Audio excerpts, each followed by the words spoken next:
எல்லா நேரங்களிலும் தேவன் அப்படியே ஸ்கெட்ச் பண்ணி உனக்கு காமிப்பாரு, இருக்கவே இருக்காது. இல்ல நேரத்துல வாக்குத்தத்தத்தை கொடுத்துட்டு விட்டுருவாரு, 25 வருஷம் பக்கத்திலே வர மாட்டாரு. இந்த 25 வருஷம் இவன் இந்த வாக்குத்தத்தை பிடிக்கிறானா, என்ன நம்புறானா அப்படின்னு பாக்குறதுக்காகவே கேப் விட்டுருவாரு. கொண்டு ஒரு இடத்துல விட்டுட்டு கேப் விட்டாரு. இந்த பஞ்சத்துல என்ன பண்றான்னு பார்க்கலாம். கொஞ்சம் பலவீனமா தான் இருக்கிறான். பஞ்சத்தை பார்த்து குடும்பத்தை காப்பாற்றணும், மனைவியை காப்பாற்றணும், பிள்ளைங்களாம் காப்பாற்றணும், அவனை சுத்தி வேலைக்காரெல்லாம் இருக்காங்க, எல்லாத்தையும் காப்பாற்றணும்.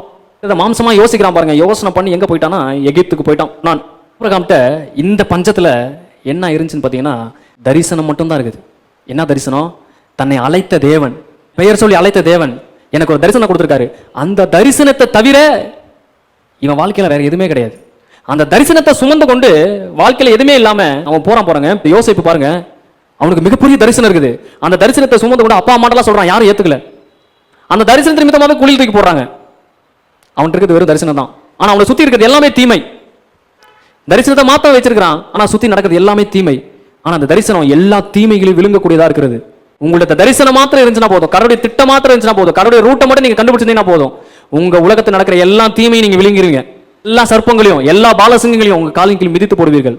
இயேசுவை பாருங்க, அடிச்சு சாகடிச்சு உள்ள போட்டாங்க.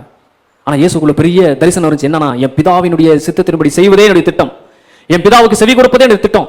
அந்த திட்டத்தை மாத்திரம் உள்ள வச்சிருக்காரு. ஆனா அவருடைய உலகமே அழிச்சிட்டாங்க இந்த பூமியில. ஆனா பிதா பாருங்க, அந்த திட்டத்தை ஜீவனோடு எழுப்பும் பொழுது அவருடைய உலகம் முழுவதுமே உயிர் பெற்று எழும்புது. பரிசுத்தவான்களுடைய வாழ்க்கையில அநேக இடர்கள் வரும், அநேக பிரச்சனையில மாட்டுவாங்க, சிக்குவாங்க. ஆனா தேவன் அந்த பிரச்சனைக்கு வைத்த ஒரு பொறியாக அதை மாற்றுவார்.